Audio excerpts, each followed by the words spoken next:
Okay. So Cheryl, why don't you say your question? That way it'll be here on the video recording and also Maria can hear it. Okay.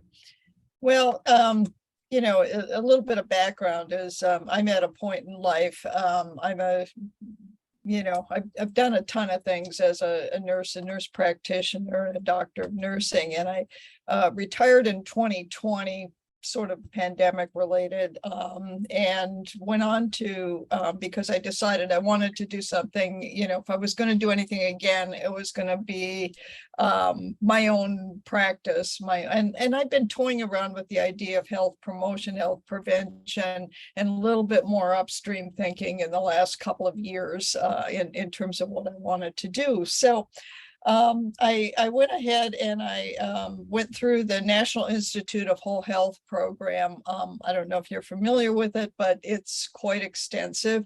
And I spent a year and I got that credential as a whole health educator. And then I thought, well, I don't have enough tools in my toolkit for stress management. So I did Brian Luke Seward's holistic stress management.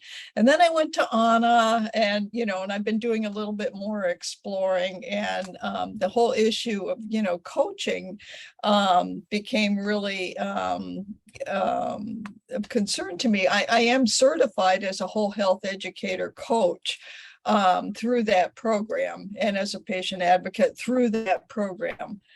So my question was, and I'm not getting younger either, so and I've invested a lot of money in all of this. So, my question to Sharon or the group was, I have a lot of credentials. I mean, I've got a lot of stuff after my name, and I've done a lot of different things, most recently as a nurse practitioner in adult health. And so how I have the certificate, but how important is it for a business to have the whole health, or to have the coach, the health and wellness coach credential after my name, realizing that I need 60 hours of recognized practicum at this point. So is it worthwhile and financially advantageous to me to go through one of the programs like, Wisdom of the Whole or INCA, or there's another one that's out there. And then there are some non-nursing ones, in order to do that. Or should I, I mean, I plan to move ahead anyway, but I guess how important is it to have that, and to sit for that? Obviously, a credential always gives you some additional clout with the public and in terms of setting things up. So that's kind of something that's been percolating in the back of my mind. The other piece of this that I didn't put is sometimes also I know myself that I have a tendency when I'm kind of delaying moving on with, I love to learn. So I'm always looking for new opportunities. I'm in the middle of an obesity module right now through AANP that I didn't realize that was free. And I thought, well, this is another great thing to have, and in the next 2 weeks. But how important is that? Which one might be, reasonable to do? And how do I get the 60 hours of the practicum that I would need to do that, to do the ANA program? And so I figured Sharon, from what I've seen and heard and learned about you, would probably be in a key position to have some thoughts on that. I do. Some way of guiding me to an answer with that doesn't that will work for me. So that's where I'm at. Well, it's a really key question. I'm glad you brought it to this setting, because I do have a lot of experience and perspective on the things that you're talking about. So let me first say that all of the nurse coaching programs are high quality programs. I'm personally acquainted with the directors of all of those and have worked with them. And I've been through one of the programs myself. I'm a graduate of the Advancing Holistic Health, or Advancing Nurse Coaching. I think she's changed it to now. I think I was in one of the first cohort of that. So they're all good And yes, we always like to learn. There's lots to learn, and it's always good. Do you see yourself working for a hospital, like a magnet hospital situation? Okay. Then at this time, I see no reason for you to go through one of the nurse coach certification programs. And here's why I say that. First of all, the public doesn't know what a nurse coach credential is yet. Second, they're not required for anything, for practice, for reimbursement. You know, down the road, they will be, maybe 10 years from now, maybe 5, but data, lots more data has to be gathered before anything is done that requires the nurse coach credential. In the meantime, the credential you already have is just as good as the nurse coach credential. Okay. And I respect that director of that program very much. She's been very practical and grounded in the kind of education she gives. She really looks at people having something they can apply to real life when they get out. And now, did you go through her part about insurance reimbursement? Not yet. I have actually, it's interesting that you asked me that, because I have an NPI number, obviously, and this is a kind of another question that I have that you may not be able to, help me with, but because Brian, who somebody who's associated with that program, reached out to me today. I have to re-credential to maintain my WHE credential. It was like, oh my gosh, it's been 6 months already. And so I had reached out to them to do that, to maintain that credential. And as part of that, I was connected with Brian, who reached out to me in terms of before I can get the billing manual and that sort of thing, he does a consultation with that. And I don't know if I'm at a point where it would be valuable to do that, or if I should defer that at this point in time. My thought in doing this, and this is all in my head, I haven't followed any of the traditional steps or anything, but in terms of doing a business, would be to do it as a concierge type of thing, and again, I'm working through some of your steps in terms of, the focus, but because I think I want it to be maybe a little bit broader than just whole health education, but health education, consulting, but also pulling in that nursing background, because that's really important, and the public, likes that. Just that you're a nurse is the biggest thing to the public. That's the most recognizable title, and it means a lot to the public. Nurses are the #1 most trusted profession of any, not just health professions, but all professions. And they have been consistently every year since it was first measured 20 years ago. So just being a nurse, if you're wanting to work directly with the public, you already have a huge advantage. And then on top of that, you're a nurse practitioner, and the public finally is kind of knowing a little bit about what that is. That's, almost like a doctor is what they'll say, something like that. And I always say, well, better than a doctor. But anyway, there's some recognition of what that is. And then a doctor of nursing, that they don't know what that is, but it sounds impressive. So you've got, I always have to tons of credentials and credibility with the public. Now, can I ask you a few more questions about what's in your vision, about what you want to do with your business? And I'm sorry, Maria, I just, I don't mean to, because I'm just kind of really excited about this. I'm getting a lot out of this, so this is great. Thank you. Yeah. And I'll make sure that Maria gets half the time too. So you can go for a while more, Cheryl. So is it okay if I ask you some more? Oh, yeah, absolutely. Okay. So in your mind, in your vision of what you might do, I heard you say wellness and consultation.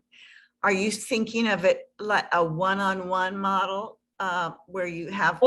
And I I don't know if this is too ambitious in terms of starting out, and that's something we may need to, discuss. But I, also in my last role as a nurse practitioner at a neurological institute, and I was their first nurse practitioner ever there, and I did a lot of community education, and that's what really turned me into like, oh, what I really like is educating. So I see it as maybe being a combination of individual one-to-one, because I did enjoy my practicum as part of the whole health education practicum and working with individuals and moving through that steps with the behavioral engagement model and that sort of thing. And I like working I like working with more seniors, chronic disease management. In fact, I probably am going to work on the CCP credential because it's so affiliated with the whole health education thing. It's just something I will do to help build my tool, my education. Now, Just excuse me, Cheryl, I don't know what the CCP credential is. It's chronic care professional, and coming out of the it's getting a whole health education thing. There's a partnership between that and the National it's National Science Institute. I think that sponsors the chronic care professional, and it's a completely online type of thing. But the toolkit is pretty impressive. In terms of being able to use it for counseling people. So to answer your question, the short answer is I see myself individually working with clients, especially locally, looking at branching out into more of the telemedicine, but I do, in that regard, I have to be careful of scope of practice because it's limited if I work out of state from the education piece. Oh, you have a kitty? I have a kitty on my lap. Hi, kitty. Hey, sweetheart. She hopped up here a minute ago. I love it. I have a cat in the background somewhere here. Can you remind me what state are you in, Cheryl? Florida. Okay. But I also would be, amenable, and after going through Luke Seward's stress management stuff in terms of like doing group education and that sort of thing too. I think broadening it out more than that at this point might be getting a little bit more ambitious than I'm prepared to deal with at this point, but doing some group education. And I do have a couple of proposals in, I think I will be teaching in the fall for OLLI, which is the Osher Lifelong Learning Institute for seniors in the area. And I did a proposal on doing like a 3-part series online for whole health education. And then I put in a proposal to do like a 1-day, half-a-day stress management workshop, with the idea that's also a marketing tool to get people in, to work with me individually. So I kind of see it as I want to work with people individually. I like the feeling of seeing them move and advance and work with their chronic conditions or not. Stress, of course, is a huge component of all of that. But I also enjoy teaching groups, community groups, and that sort of thing. So those are the 2 pieces that I see evolving in starting a business. Okay, good. And how far are you along in the starter kit? What have you learned? I just finished lesson 1. I started on the saboteurs. Okay. And I'm kind of like, oh yeah, there's a lot of. You recognize some of those, yeah? Yeah. I'm kind of working through some of those. So Sure. I want to work through that whole, that whole piece to get a sense that would kind of like, it's like, okay, so where do I go from here? And that's. Yeah. Well, so can you formulate a question at this point that you'd like me to answer? Because I've kind of lost track. I know I answered the one about the nurse coaching program, but now what would be a question?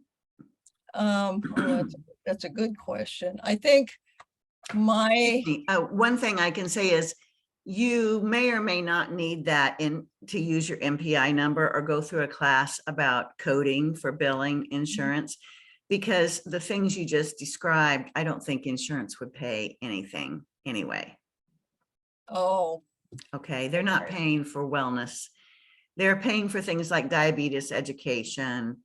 And, you know, you can download from CMS the things that they pay and look and see if that's something that would, if there's anything listed there that would be worthwhile, but probably not. You're probably going to look at people paying out of pocket for your services. Yeah, I would like to tailor it also individually so that if someone came to me and they wanted to, with their permission, and this is after I go through all the legal stuff too, you know, would you look at my health record and look at my lab work? Because I want to be able to use my chronic care nurse practitioner background also sure. in terms of education, with the caveat that I'm not being prescriptive. I'm doing the same thing that, and this was something I gained from Anna when I attended like the functional medicine workshop that Good. Bridget does.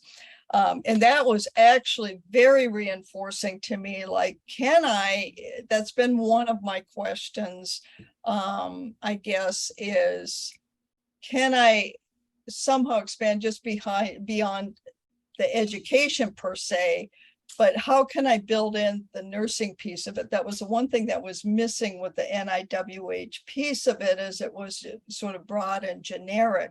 Yeah. It's made me realize I'm a nurse and I want to be able to do the nursing kind of intervention things too.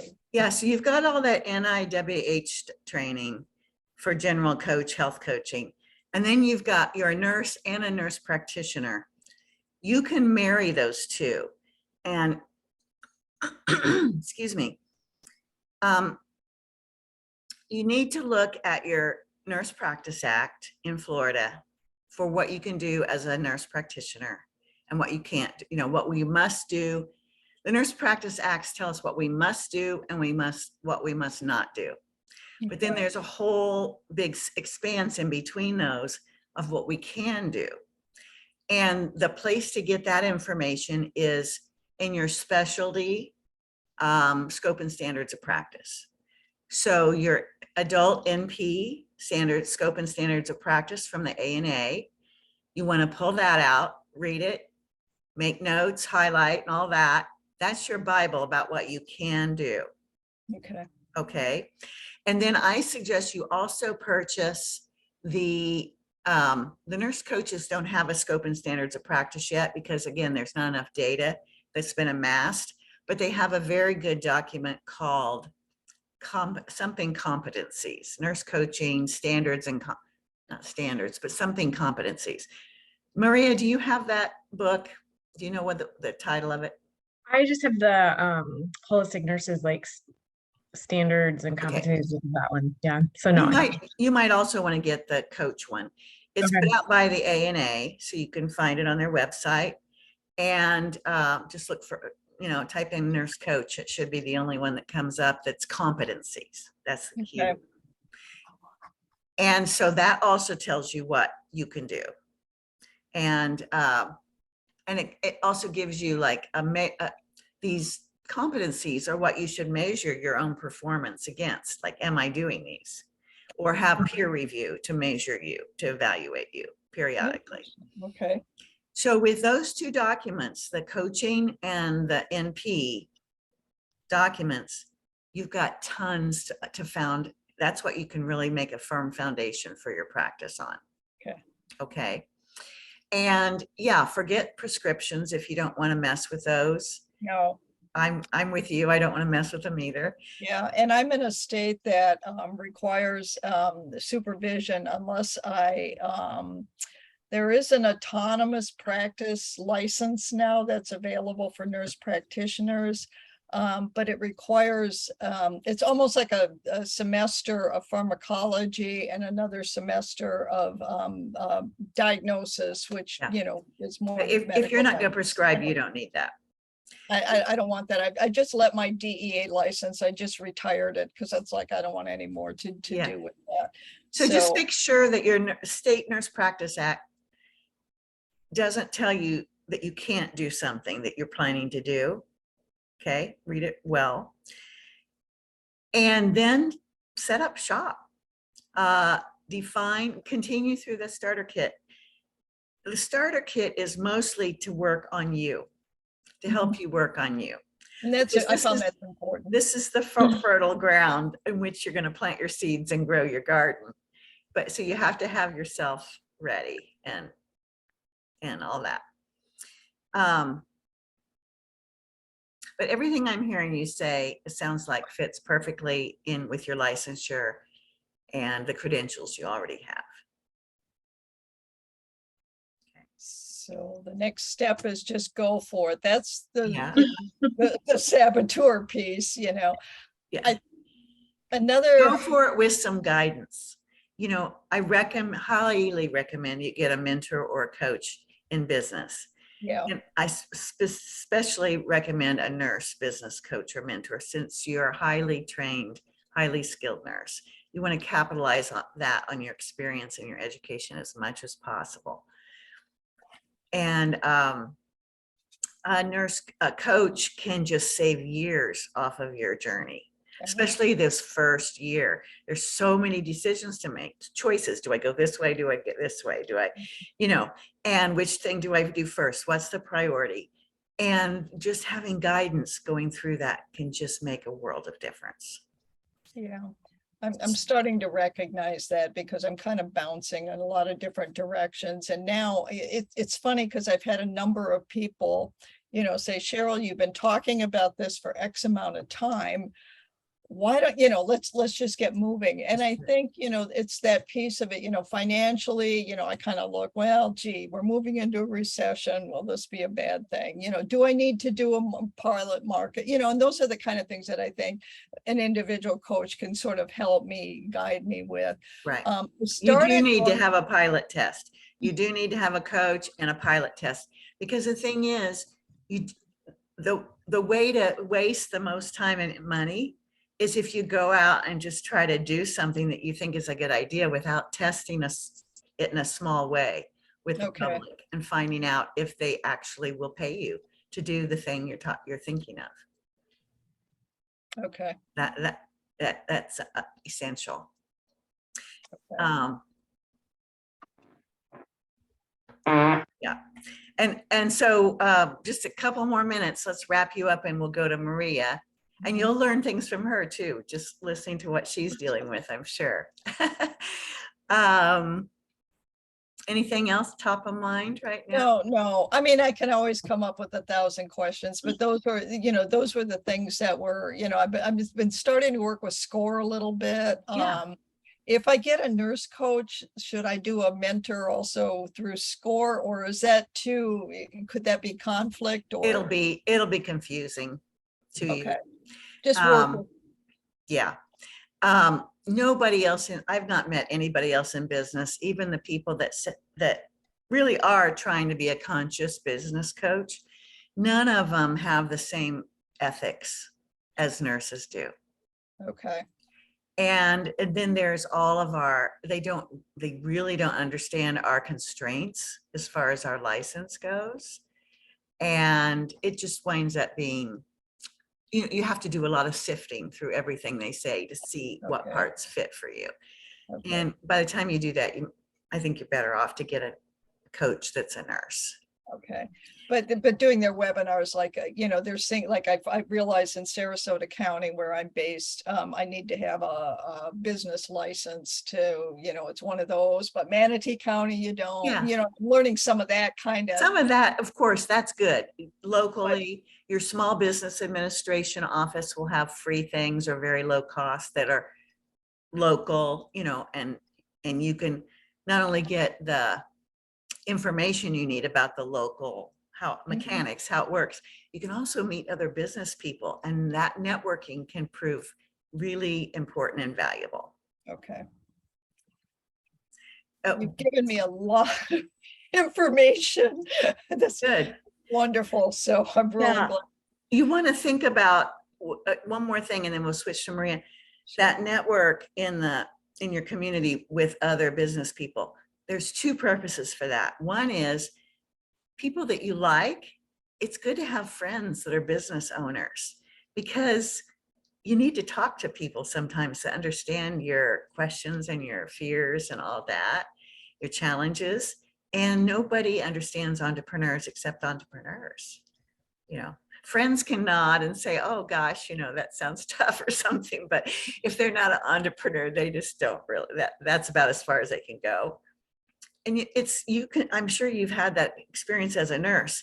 If you wanted to talk to somebody about what your day was really like, you know, only another nurse is going to get it, right? So it's that way with your network. It's important to build a network of people that you like and feel comfortable enough with that you can tell them the real stuff that's going on for you. That's one side. And the other aspect of that's a benefit of the network is, you know, everybody knows nurses, or not nurses, everybody knows people in the community. And so there'll be referral sources when you're ready to start seeing clients. Okay. All right. Okay, good deal. Thank you. Maria, your turn. Okay. So no, that was good. I got a lot out of that as well. I am following up since our business call, our coaching call on last Monday. So excuse me, let me just tell Cheryl. So Maria is a coaching client of mine. Oh, good. Okay. And so she's picking up from where we left off on her last call. Maria lives in Portland, and she has had a lot of experience in the VA, Veterans Administration. And she set up stress management and wellness courses there and was a coach. And now she's moved out on her own. Okay. Yeah. Trying to. No, and we did a lot of whole health. I did a lot of the whole health training in the VA because they were doing this whole cultural transformation. So that's the kind of work I did in the caregiver support program. So I worked with addressing like caregiver strain and burnout. And then over the last few years could also address like some staff stuff. And then I'm also a healing touch practitioner. And so we had a healing touch clinic that we started pre-pandemic and then kind of had to move things virtually. And so those are the areas that I'm interested in. And at this point, I'm exploring like working with organizations to kind of promote wellness and employee wellness. And so I had my first pilot. It just kind of came to me, and I got to do a wellness workshop in DC for this nonprofit that I'd done some things with in the past. And so that was in June, and that was a big deal. And I think that gave me like confidence and like vision to like commit to this and move forward. So now I feel like though, because that just like happened, I have going backwards to like really kind of see what's next. But have done 4 market research calls since we've spoke. Because after we talked, I was like, okay, Maria, you do know people, like you have a lot of friends who are professionals now, who are in like all over the country and like in all different arenas. So I just started reaching out to friends, be like, hey, do you know people? And so like on Thursday, I'm going to talk to somebody who works at the Children's Hospital in Chicago, because I have a friend who was like, oh my God, we need what you're doing here. And so just different people. Today, I talked to somebody who's actually like been in an HR role for many years. And so I got some really interesting information from her. So it's been helpful. And my saboteurs have really come up as well, because I'm starting to feel more overwhelmed of like, oh my God, I already know this is complex, like the employee workplace wellness, all that kind of stuff. Like there's so many ways to come at it.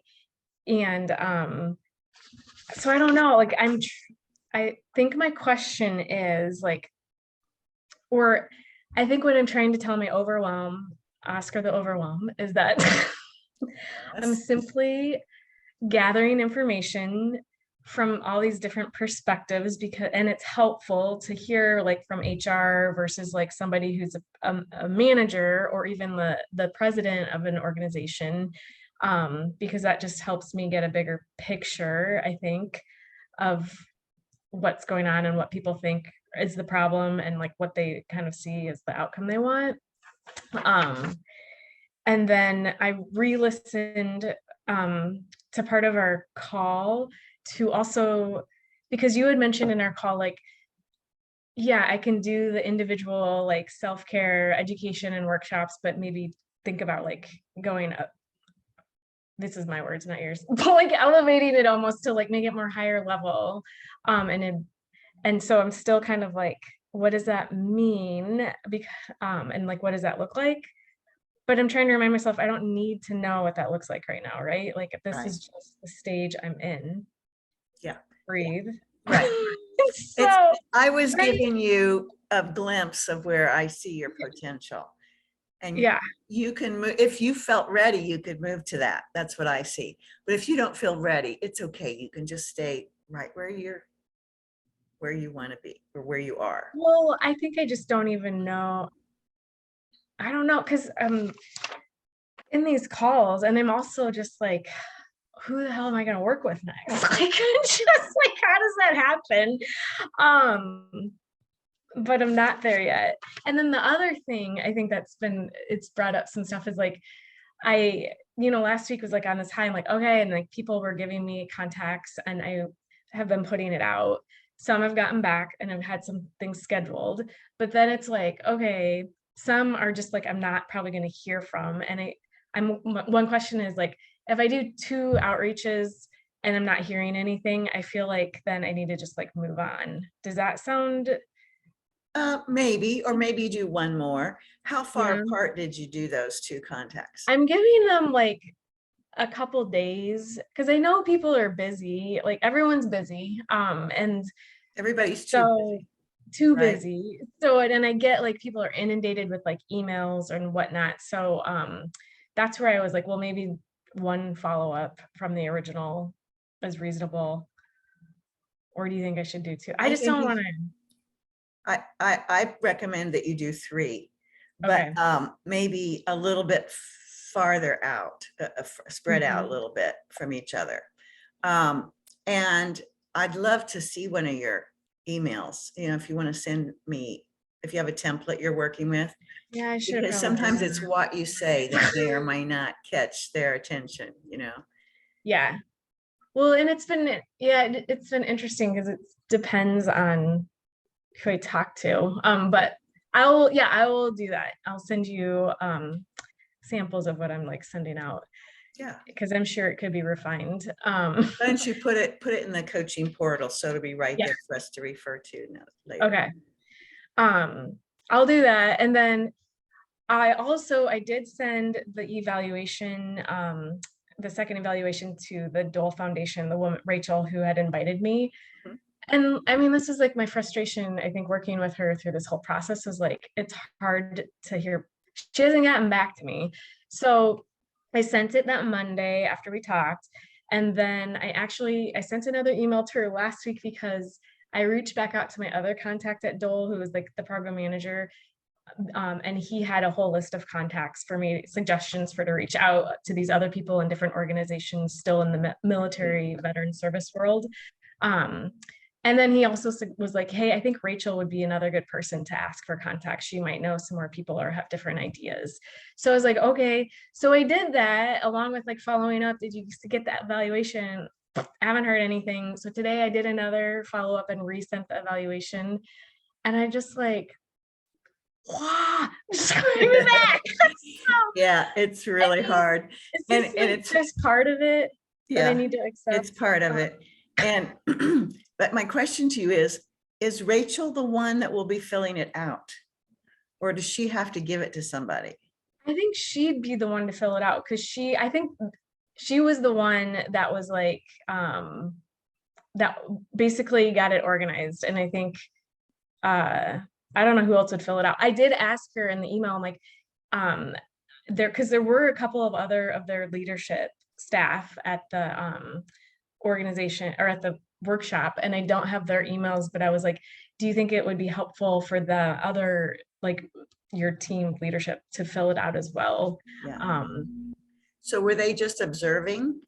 No, they participated. Like so the CEO, the president was there for like, he had to come and go and he was like apologetic, but two of them were there for most of it. I think one was like the VP and then the other guy was, I don't know what he does, operations or just like, I'd Okay, have to well, go back that's and look at the excellent, notes. though, that they were there. Do you think they filled out an evaluation for? Well, they from the filled out the participants? one the day of. Yeah, So that, but this one, I would be curious from their perspective because of there being more in a management role, and they kind of brought up some like challenges they were If- having. if you don't hear from Rachel in the next week or so, can you reach out to the other contact you have there and ask them if they could give you the email addresses of those people? Yeah, probably. Yes, I think I could get them. I could even go back to the events manager. She was always responsive and she did Oh, like all the coordination of the details and stuff. yeah, why don't you try that and see if you can get this second evaluation Mhm. from those administrators that attended. Okay. And you can ask her which one should, would they all be interested, do you think, or would some up, would there be one that would not be appropriate? She'll know, she'll give you the inside Yeah. scoop. Okay. I'll do that. I don't know. The thing is, this is, when you were at the VA, you knew right who to go to and you go physically and stuff, but now it's by remote and you don't know Yeah. all the ins and outs of the relationships in the organization. But that's going to be part of the puzzle in every Mhm. organization you work with from now on. So, I always suggest go the direct route first. If the direct route Right. doesn't work, you know how that is. You start looking for the sideways roads to Okay. get to this, to what you need.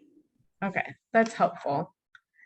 Hold on, I had a what like, okay, so thinking of like my niche, I'm, been Googling like other wellness consultants and like that's where my overwhelm kind of gets in place too, of like, and like that imposter syndrome because I mean, there's these companies that like have these comprehensive program, like people, could hire on like comprehensive programs and like the IT and like all of these things. And I'm like, oh my God. And I'm like, maybe I am just totally out of my wheelhouse. And like, um, do I keep looking at those things but try to just look at it differently? Or am I trying to find more examples of what I think I might want to be doing? Does that Both, make sense? yes and yes. Okay. There's value in both. There's value at looking at the big thing, the ginormous corporation that has all the stuff, Mhm. because just to see what they're doing. So you're not blindsided later, oh my gosh, I didn't even know that was out there. You want to be knowledgeable of what's out there in your niche and who the players are. And so let's say company X, you look at their site, you see what they're doing. And also they usually brag about what companies they've worked for. Mhm. Notice that too. And the kind of the size of the companies and those kind of things. Now, so then you can set that aside. That's like one model.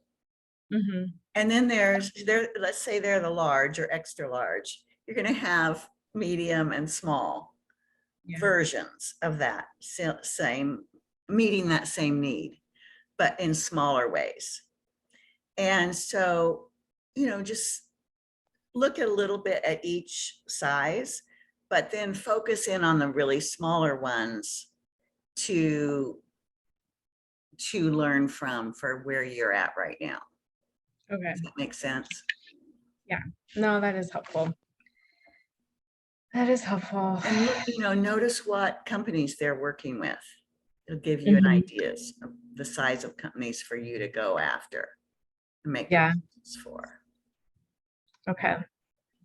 And then as I'm like talking to people, I'm like trying to maintain my spreadsheet and like, with the information. And then, I mean, most of them are amenable to me like calling them back. I mean, they're also like, some are like these old managers from way back when and different, but like nonprofit world and stuff before I was a nurse. And so part of me is like, well, I don't know if there actually would like, I don't know. I think I need to stop thinking about it like from the scarcity model of like, yeah, but would they ever hire me? Or is this like, where will this even go? And just kind of trust that it's just casting a wide net and like right timing, right opportunity, keep showing up. Yeah. Yeah. You're doing the very human thing. You know, you are human, so you're going to do very human things. You're doing the very human thing to think that it's about you. You know, am I competent? Do I have something to give? But when the day is done, it's not that much about you. It's about them. What do they need? Do they have a need? Yeah. If they have a need, what is the need? And then ask yourself, well, do I have something to help them with what they need, with their need? Yeah. It's a lot to change, to condition our neural networks to think in that different way. It will take repetition. So, don't beat yourself up or get impatient with yourself too often. If you do, bring yourself back to self-compassion, and because you're making new neural pathways to look at things through a different lens. And you'll get there. Okay, this is helpful. And then, okay, my last thing is like, the other thing I'm telling myself and reminding myself is like, I can, for this next couple of weeks, what I'm doing until my kid is back in school, because today I actually had, my husband took him to this really long appointment. So I actually had a chunk of time and had one of my calls and was able to reconnect with our coaching call. I just had more time to focus in. So I'm also just trying to remind myself like, okay, I'm doing my best with like the time and resources I have, and it doesn't all have to happen like right now. And it's not going to all happen right now, but right. Okay. I'm just sorry, Cheryl, you're like, oh. You are doing so well, Maria. I am so proud of you for making all those calls since we had our conversation. Really, because I know it's scary to like sit there and go, okay, I'm going to pick up the phone and I'm going to say what, it's scary to make those calls. Yeah. And you've been doing it. So that's huge. I really celebrate you for doing that. Thank you. That's good to hear. Okay, this is good. I mean, I have my next call scheduled with you before my Wyoming trip. So that's like I'm like, I'm gonna bust out more calls. You are on it, Maria. You are really on it. You're doing it. Okay. Absolutely. All right. Thank you. I wonder if it would help you to have something tangible to mark your progress. Maybe in your notebook or on a little shelf, or I don't know, fill in the blank. What could you do that could be a tangible way for you to see that you're actually making progress? No, I think you make a good point. I feel like even just taking some time to sit down and reflect from where I was in January to like where I'm at now. And because I have people reflecting back like, oh my God, do you realize how much you've done? Like you weren't planning on leaving your job and doing this. And so I think that would be actually a helpful thing for me to do. So I will do that. All right. All right. Very good.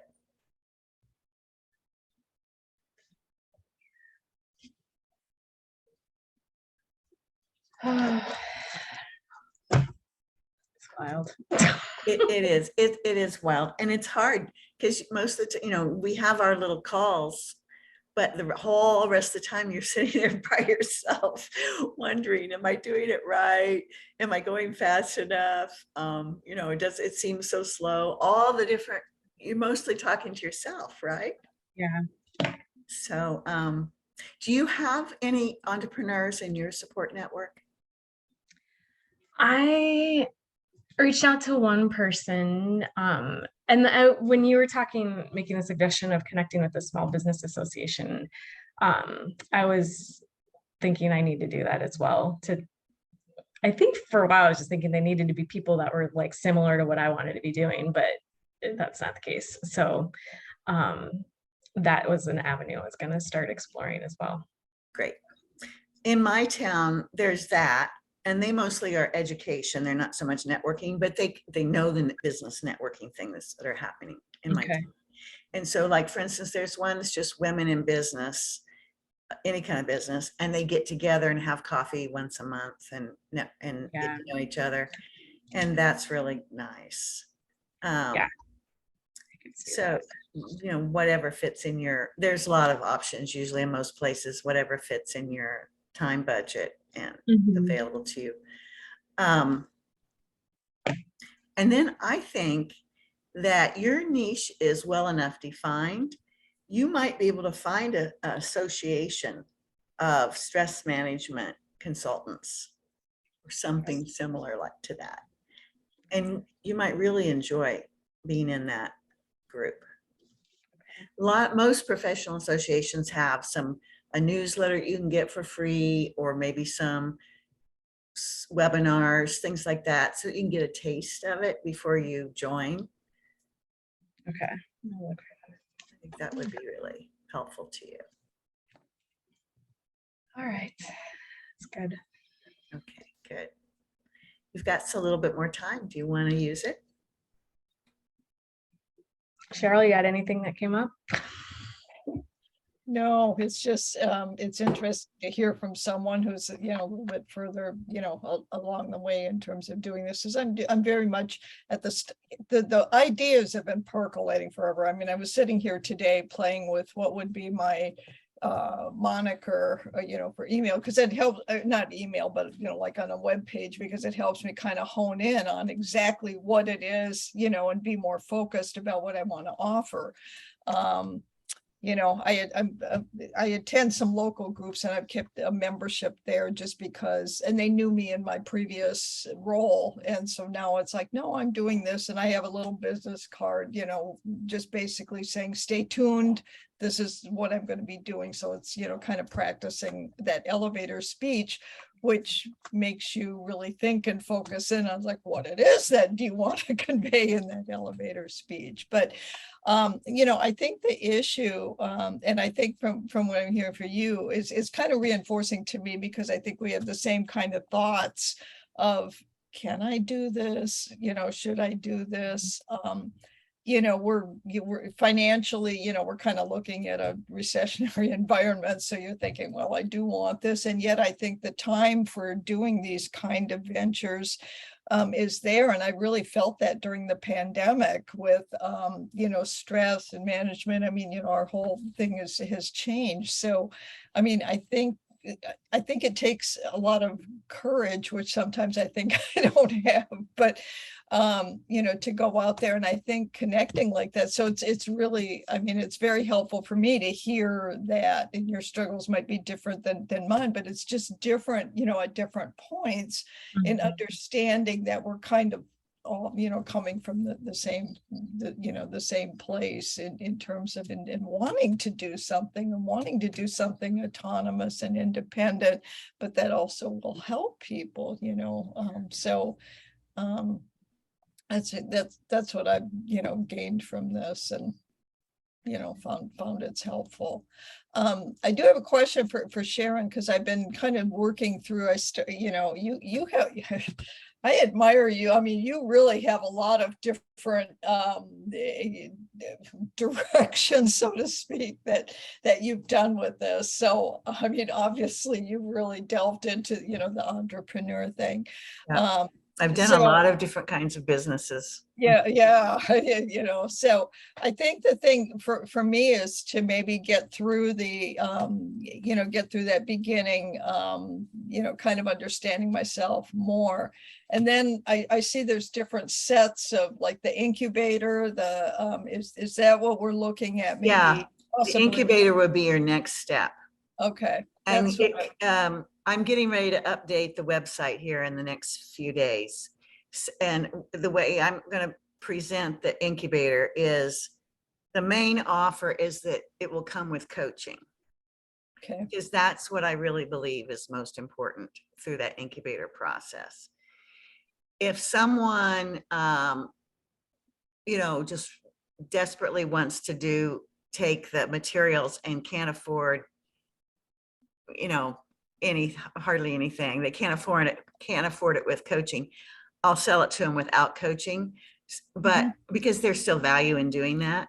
But I think they get 10 times more value out of it if they have the coaching to help them, Yeah. because it's not just learning stuff, it's how to apply it with your business ideas and your personality and your particular mix of, what you bring to the world. That's, and that's done much better with a coach. Okay. Yeah, I guess that, that was, like I said, and when I got on the dashboard, I'm always a little slow in terms of the, it's something I've got to work on, but in terms of the IT stuff, okay. it's not one of my fortes. And so, kind of getting through that and doing that. And then and then of course, you want to jump ahead. It's like, well, I should be here by now, or should be here by now. And it's get rid of that. Just try to park that. It is really hard. I'm the same way. I always want to rush ahead, but it doesn't really serve us in this particular thing. We really need to do all the developmental tasks and not try to skip them. Well, through it step by step. And when I did, I mean, even the first lesson I found was really valuable, because I think it pointed out to me some things that I hadn't been reflecting on, to really think, because it's going to come back later on to say, this is why, and even to the public, this is why I wanted to do what I want to do, this is, so that I found useful. So. Well, you'll get, I'm glad you're going to go through the starter kit. I think that's the right thing to do first. And then I encourage you to go into the incubator. I have decided just recently to make the incubator a little smaller so it's more accessible to more people in terms of the length of time and also the price. And then right now there's 3 courses in the incubator. And the last of the 3 courses is all the marketing and sales. Now, some of the marketing goes early in the first and second course, because you have to be able to get your ideal audience and your problem you're helping them solve and what your point of view is on the problem and what your solution is. So I help you do, and that's marketing. I help you do all that, just enough to get a pilot test together. Okay. The pilot test will show you so much. Okay. So right now the incubator goes through that. And then there's a 3rd course that helps you after the pilot test, how to start getting the word out. Okay.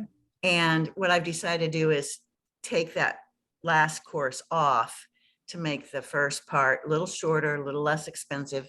And then when people are ready, they can continue on with the marketing after. But the big thing is get through your pilot test, and get that data and look at it, and not rush to get there, because there's important developmental steps to really tease apart and look at in terms of who you want to help.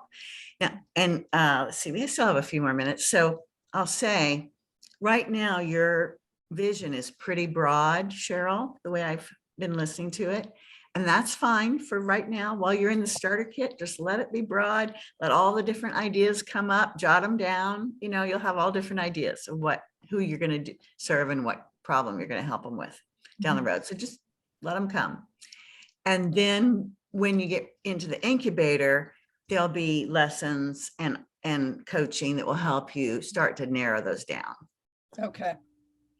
Okay. Because, I have a sense of environment and all that. And then it's like, Cheryl, don't get ahead of yourself here. Just stick to the basics and don't be impatient. I think the biggest thing you answered for me was sort of like the coaching thing, because sometimes I think for me, when I'm uncomfortable with something, my way of responding to that has been go back to school. And, and it's kind of like, that's my coping mechanism, and why it's very valuable it's not helping me in terms of doing what I want to do, you know, and I'm not getting any younger It's either. great so- when if you're going to stay in academia or even in clinical practice to keep going back to school. But for entrepreneurs, school is out here in the world doing it. That's Okay. where school is. Okay. And I've had other people tell me, it's like, Cheryl, you've got everything you need. And it's kind of like, well, do I really believe that? You know, and it's No, kind you of probably don't believe it. you know, and it's like, even my husband's like, okay, you've been playing around with this stuff and learning stuff and then doing this, you know, and I have people that joke, he says, so what, you know, what other stuff are you going to get after your name? And it's like, well, it's fun to learn. And I think you can do that, you know, congruently with it. It's not going to hurt anything. Starting, Stay focused on what you want to do and move forward with the business. right. Yeah. Starting a business and running a business is the biggest personal development course that you'll find. Okay. Mhm. And so it works, it makes us grow, you know, inside, face our fears, our scarcity thinking, all kinds of stuff. And it also creates more skill level in whatever our specialty is. Like, I'm sure Maria had a certain skill set when she came out of the VA, but now that even just doing one workshop out in the world on her own, wouldn't you say your skills have upped having done Yeah, that? I would say that. Yeah. Mm. So you're going to be learning. Just don't even think for a minute you're going to stop learning just because you're being an entrepreneur. You're going to be learning on jet fuel, honestly. I will, for what it's worth, Cheryl, like making the decision to invest with Sharon, and somebody was like, oh, you should check out, have you heard of Sharon Burch? And I was like, huh, and then I was looking at her stuff and I did the call, but I think that was the moment it's like, I was like, okay, if I'm going all in with this business idea, then I need that professional support and guidance, and like having the nurse business coach with like the holistic and energy medicine background has just been a game changer. I find so much value, and I would not be, I can see how already I'd be years behind because I'd be jumping ahead or thinking that dull thing was this or that. And so it's been amazing to just like have some more structure, that guidance, and somebody who does understand all the nursing licensure and all of that kind of stuff. So I highly recommend it. Thank you. No, it's you know, and that's really valuable to hear. You know, I have a friend who had her own business, and she's formerly was a psychotherapist, and you know, and she was kind of sure, you know, and this is one of these people, sure, I can do that for you, know, let's just sit down and we'll do it. And I, you know, in the back of my mind, I'm kind of thinking, no, I don't think that's the best way to approach things, you know, especially a friend. And then I guess that's what got me back into Anna again, you know, this last year, because it's kind of like there's sort of a special group that only people that have kind of worked in that area understand what this is. I mean, in terms of even scope of practice and that sort of thing. So I think that's really important. And what I lack is a lot of the business and finance background, you know. We all do. Yeah, we all do. That didn't come with the nursing education, so we have to add it or hire it done. But even to hire it done, you need to know a little bit about it, or else you know, you got to know what you want people to do for you. So, you know, that brings me up. I know our time is up, but one more quick comment, Cheryl, for you. When you're looking at the scope and standards of practice for your adult NP work, I also encourage you to get the scope and standards of practice of holistic nursing. Yeah, I have those. I actually told have that. This is another thing. It's like, well, should I get the advanced, the holistic? Because when I was at ANA, that was one of the things I pursued. And I said, should I do it as a nurse practitioner? They said, well, you know, 4 or 5 years down the line, I'm going to lose the board certification because of the clinical hours for as a NP. I know that. And I'm going to be at an age where that's not going to be relevant anyways, anymore for me in terms of, you know, what I want to do. So, you know, the recommendation was to do the advance, and it's like, well, there might be an advantage to doing that just because of the study component with, I do have the standard, you know, this is Cheryl thinking again, this is another step I've got to do. I mean, this is, you know, my life, and it's kind of like maybe step back a little bit, but I do, to answer your question, I do have that. And you're right, I probably do need to sort of internalize that a little bit more. Yeah, I recommend you really, read it through several times. Come back when you're thinking about your business, come back and see how you can keep bringing that in, because it will really guide you and inspire you. Those holistic nursing scope and standards of practice are inspiring. In my book, it's like, wow, if all of us holistic nurses were really out there doing all that stuff, it'd be phenomenal. Mhm. So I think it can lead us and keep us safe, but also keep us moving forward and stepping up. Thanks. That's a good point, and I will do that. A lot of sense of good direction tonight. Thank you both. So No, this Yeah, is you're welcome. really good. I appreciate it. yeah, I'm glad it was just us. Yeah, there were a couple of others that said they were coming, but they didn't. So you Yeah. lucked out. So Thank you. We got your wisdom, and Yeah. it's good. Thank you. I'm so Mhm. glad. Really appreciate getting to visit with both of you. And glad you were here. And this happens every month. You do need to RSVP though each month. Because if nobody RSVPs, I'm not gonna show up. Yeah. I'm not gonna sit here and wait and see if somebody's gonna come.